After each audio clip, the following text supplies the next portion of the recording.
ഇതെങ്ങനെ നിങ്ങൾ രണ്ടാളും ട്രേസ് ഇട്ട് വരച്ചതാണോ അല്ലെങ്കിൽ ഗ്രിഡ് മെത്തേഡിലൂടെ വരച്ചതാണോ? ഗ്രിഡ് മെത്തേഡിലൂടെ സ്വന്തം വരച്ചതാണ്. നീയോ?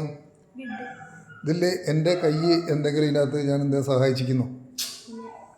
ഇല്ല, ഉറപ്പാണ്. നിങ്ങളാണ് ഇത്രയും ഭാഗം വരച്ച് ചേർത്തത് അല്ലേ? ഓക്കെ. ഇപ്പം എത്ര മാസമായി പഠിക്കുന്നു? 9 മാസമായി. 12, ഒരു കൊല്ലമായി അല്ലേ? കഴിഞ്ഞ ഒക്ടോബറിൽ അല്ലേ? ആ, 12, രണ്ടാളും ഒരേ ടൈമിൽ അല്ലേ? ഓക്കെ. എത്രയാണ് പഠിക്കുന്നത്? 8.